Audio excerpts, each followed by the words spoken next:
अस्सलामुअलैकुम दोस्तों, स्वागत है आपका हमारे यूट्यूब चैनल उर्दू जंक्शन में। तो कैसे हैं आप सब? उम्मीद करते हैं आप सब खैरियत से होंगे। आज हम आप लोगों के लिए लेकर आए हैं क्लास 10th बिहार बोर्ड का उर्दू के पहले चैप्टर भाभी जान के तमाम ऑब्जेक्टिव लेकर आए हैं। तो आप लोग वीडियो को स्किप बिल्कुल मत करना और आखिर तक ज़रूर देखना।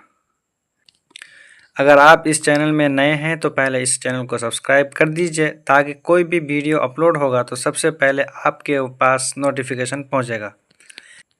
तो चलिए शुरू करते हैं बिना किसी देरी के। पहला सवाल है, सोहेल अजीमाबादी का कौन सा अफसाना आपके निसाब में शामिल है? यानी सोहेल अजीमाबादी का कौन सा अफसाना हमारे सिलेबस में शामिल है? हमारे सिलेबस में भाभी जान नाम का जो अफसाना है वो हमारे सिलेबस में है। तो option B is correct answer. अगला सवाल, अफसाना भाभी जान किसका लिखा हुआ है? कह रहा है कि ये जो अफसाना भाभी जान है किसका लिखा हुआ है? तो ये सोहेल अजीमाबादी का लिखा हुआ है। सेम सवाल है, घुमा फिरा करके पूछा है। अगला सवाल, सोहेल अजीमाबादी का असल नाम क्या है? तो सोहेल अजीमाबादी का असल नाम सैयद मुजीबुर रहमान है। क्या है? Syed Mujibur Rahman. Option B is correct answer. अगला सवाल, सोहेल अजीमाबादी क्या तखल्लुस करते थे? तखल्लुस उसको कहते हैं कि जब कोई शायर अपने आखिर शेर में अपने नाम का इस्तेमाल करता है, उसी को हम तखल्लुस कहते हैं। तो सोहेल अजीमाबादी वो शायर भी थे, तो कह रहे कि वो जब शायरी करते थे तो तखल्लुस क्या करते थे? तखल्लुस वो सोहेल किया करते थे, क्योंकि उनका नाम तो असल था सैयद मुजीबुर रहमान, लेकिन ये जो सोहेल है उनका क्या है? ये तखल्लुस है। अगला सवाल, सोहेल अजीमाबादी कब पैदा हुए? सोहेल अजीमाबादी 1911 ईस्वी को पैदा हुए। कब हुए? 1911 ईस्वी को पैदा हुए। Option A is correct answer. अगला सवाल, सोहेल अजीमाबादी कहाँ पैदा हुए? सोहेल अजीमाबादी पटना में पैदा हुए। कहाँ पैदा हुए? सोहेल अजीमाबादी पटना में पैदा हुए। अगला सवाल, उस वक्त सोहेल अजीमाबादी की उम्र कितनी थी जब उनके वालिदा का इंतकाल हो गया था? उस वक्त सोहेल अजीमाबादी की उम्र 1 साल थी। कितनी थी? 1 साल। 1 साल की उम्र में ही उनकी वालिदा का इंतकाल हो गया था। अगला सवाल, सोहेल अजीमाबादी का आबाई वतन कहाँ है? आबाई वतन का मतलब होता है कि बाप दादे का वतन, जहाँ पर उसका बाप दादा भी रहे हों। तो उनका आबाई वतन का नाम है भदोल। कहाँ पर थे वो? भदोल। अगला सवाल, भदोल किस ज़िला में है? तो भदोल पटना ज़िला में। कहाँ पर है? पटना ज़िला में। Option C is correct answer. अगला सवाल, सोहेल अजीमाबादी ने कौन सी मुलाजिमत इख्तियार की? यानी कहा कि सोहेल अजीमाबादी कौन सी नौकरी वो अपना पसंद किया था, कौन सी नौकरी करते थे? तो वो ऑल इंडिया रेडियो में नौकरी करते थे। Option C is correct answer. अगला सवाल, सोहेल अजीमाबादी ने कौन सा अखबार का इजरा किया? तो सोहेल अजीमाबादी साथी नाम का जो अखबार था उसका इजरा किया। Option A is correct answer. अगला सवाल, सोहेल अजीमाबादी के कितने अफसानवी मजमूए हैं? कह रहा है कि उनके अफसानों का जो मजमुआ है, जो कलेक्शन है, वो कितने हैं? तो सोहेल अजीमाबादी के अफसानवी मजमूए 3 हैं। कितने हैं? 3 अफसानवी मजमूए हैं। सोहेल अजीमाबादी का पहला अफसानवी मजमुआ कौन सा है? कह रहा है कि सोहेल अजीमाबादी का पहला अफसानवी मजमुआ कौन सा है? तो 4 चेहरे। 4 चेहरे नाम से जो अफसानवी मजमुआ है वो उनका पहला अफसानी मजमुआ है। तो option B is correct answer. अगला सवाल, 4 चेहरे कब लिखी गई? तो 4 चेहरे 1934 ईस्वी को लिखी गई। कब लिखी गई? 1934 ईस्वी को लिखी गई। Option C is correct answer. अगला सवाल, सोहेल ने कौन सा नावल लिखा? कह रहा है कि ये नावल कौन सा लिखे? तो इन्होंने नावल लिखा बेजर के पूरे। कौन सा? बेजर के पूरे। तो option A is correct answer. अगला सवाल, सोहेल अजीमाबादी ने कितने अफसाने लिखे? तो सोहेल अजीमाबादी 125 अफसाने लिखे हैं। कितने? 125 अफसाने लिखे हैं। Option B is correct answer. अगला सवाल, सोहेल अजीमाबादी का इंतकाल कब हुआ?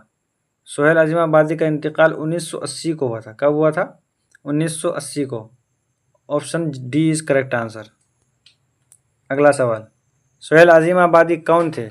सोहेल अजीमाबादी एक शायर और अदीब थे। क्या थे? वो शायरी भी करते थे।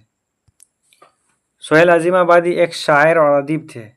अभी बताए ना वो तखल्लुस किया करते थे, तो शायर भी थे और अदीब भी थे। Option B is correct answer. अगला सवाल, भाभी जान किस किस्म का नसरी नमूना है? तो भाभी जान एक अफसाना है, लेकिन कैसा अफसाना है? ये एक मुख्तसर अफसाना है। Option B is correct answer.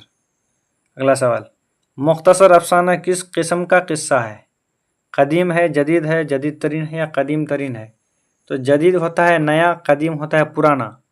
ये जो मुख्तसर अफसाना है ये हाल फिलहाल में लिखा गया था है, तो ये जदीद तरीन हो जाएगा, यानी इसकी कुछ ज़्यादा उम्र नहीं है। ऐसा नहीं कि बहुत दिन पहले से लिखा जाता था यह मुख्तसर अफसाना। मुख्तसर अफसाना हाल फिलहाल में लिखा जाता है, इसलिए ये जदीद तरीन हो जाएगा, यानी बहुत नया। अगला सवाल, भाभी जान का असल नाम क्या था? तो भाभी जान का असल नाम रुकैया था। क्या था? Ruqaiya. Option D is correct answer. अगला सवाल, रुकैया भाभी के देवर का नाम क्या था? तो रुकैया भाभी के देवर का नाम था Akhtar. Option B is correct answer. Akhtar किससे शादी करना चाहता था? तो अख्तर जमीला से शादी करना चाहता था। किससे? अख्तर जमीला से शादी करना चाहता था। मैंने ये पूरी कहानी मैंने क्लास में कराई है। जो बच्चे मेरे से पढ़ रहे हैं उन लोगों को सबको पता होगा, ये जितने भी क्वेश्चन हैं सब क्वेश्चन उन लोगों से हल हुआ होता होगा, क्योंकि उन लोगों को मैंने ऑफलाइन क्लास में बिल्कुल अच्छे से पढ़ाया है। अगला सवाल, भाभी जान की बेटी का नाम क्या था? भाभी जान की बेटी का नाम रेहाना था। Option A is correct answer. अगला सवाल, सोहेल अजीमाबादी की इब्तिदाई तालीम कहाँ हुई? इब्तिदाई मतलब शुरुआत की तालीम, जब वो बचपन में थे तब उनकी तालीम कहाँ हुई थी? तो तब उनकी तालीम शाहपुर भदोल में हुई थी, अपने घर में ही। अगला सवाल, सोहेल किस अफसाना निगार से मुतासिर हुए? यानी कि हम कह सकते हैं इंस्पिरेशन, उनके लिए कौन इंस्पिरेशन था? तो प्रेमचंद साहब। प्रेमचंद साहब से वो मुतासिर हुए, प्रभावित हुए थे। उन्हीं को देख करके उन्होंने अफसाना वगैरह लिखना शुरू किए थे। अगला सवाल, तरक्की पसंद तहरीक का आगाज़ कब हुआ? तो तरक्की पसंद तहरीक का आगाज़ 1936 ईस्वी को हुआ था। कब हुआ था? 1936 ईस्वी को। Option D is correct answer. अगला सवाल, अफसाना भाभी जान का मरकज़ी किरदार कौन है? मरकज़ी किरदार मतलब मुख्य पात्र कौन है? इसमें जो मुख्य कैरेक्टर है वो कौन है? तो वो रुकैया भाभी है। Option C is correct answer. अगला सवाल, भाभी जान किस लड़की की तालीम का खर्च बर्दाश्त करती थी? यानी किस बच्ची को वो पढ़ाते थे? उन पढ़ाने में जो खर्चा होता है तो किसका खर्चा उठाती थी? तो वो शमी नाम की जो लड़की थी उसका खर्चा वो उठाती थी। अगला सवाल, रुकैया भाभी सोने की चूड़ियाँ को किसको दे दी? रुकैया भाभी सोने की चूड़ियाँ किसको दी थीं? तो रुकैया भाभी सोने की चूड़ियाँ शमी को दी थी, क्योंकि शमी के भाई का कॉलेज का फीस जमा करना था, इसीलिए उन्होंने शमी को अपनी बेटी के लिए बनाई हुए सोने की चूड़ियाँ उनको दे दी कि जाओ तुम इसको बेच करके अपने भाई के कॉलेज की फ़ीस अदा करो। तो ये थे रुकैया भाभी के कैरेक्टर। अगला सवाल, रुकैया भाभी के शोहर को किन चीज़ों का शौक़ था? तो रुकैया भाभी के शोहर को सियासत का शौक़ था। क्या था? सियासत का शौक़ था। अगला सवाल, रुकैया भाभी ने किसके गाल पर एक चपत लगाई? एक चपत मतलब एक थप्पड़ हल्का सा मारता है प्यार से, तो वो शमी के गाल पर एक चपत लगाई। Option B is correct answer. अगला सवाल, रुकैया भाभी किस अफसाने का किरदार है? तो रुकैया भाभी कौन से कहानी का कैरेक्टर है? तो वो भाभी जान कहानी का कैरेक्टर है, यानी किरदार है।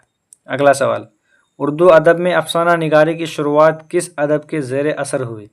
यानी उर्दू में जो अफसाना निगारी है ये किससे मुतासिर होकर के लिखा? तो ये अंग्रेज़ी अदब के ज़ेर असर हुई। अगला सवाल, भाभी जान को कॉलेज से कितना रुपया महीना मिलता था? तो भाभी जान का कॉलेज में कितना तनख्वाह था? 400 रुपया था। Option B is correct answer. Sohail Azimabadi का ताल्लुक़ किस रियासत से था? रियासत मतलब होता है कौन सा सूबा। तो सोहेल अजीमाबादी का ताल्लुक़ सूबा बिहार से था। कहाँ से था? सूबा बिहार से था। Option A is correct answer. अफसानवी मजमूए अलाव और आदमी के रूप किसका लिखा हुआ है? तो अलाव और आदमी के रूप सोहेल अजीमाबादी का लिखा हुआ है। Option D is correct answer. अगला सवाल, सोहेल अजीमाबादी आला तालीम हासिल करने के लिए कहाँ गए? तो सोहेल अजीमाबादी आला तालीम हासिल करने के लिए मुजफ्फ़रपुर गए थे। कहाँ गए थे? मुजफ्फ़रपुर गए थे। तो option B is correct answer. अगला सवाल, सुतून के माना क्या है? तो सुतून के माना खंबा होता है। सुतून का माना खंबा, तो option D is correct answer. अगला सवाल, अज़्म के माना क्या है? अज़्म के माने होता है इरादा, तो option A is correct answer. कौन सा होगा? Option A. तो दोस्तों कैसा लगा आप लोगों को ये वीडियो? आप लोग कमेंट में ज़रूर बताएं, और आप लोगों को अगर वीडियो पसंद आए तो आप लोग लाइक और शेयर ज़रूर कीजिए और सब्सक्राइब करना ना भूलें। तो मिलते हैं अगले वीडियो में, तब तक के लिए खुदा हाफिज़।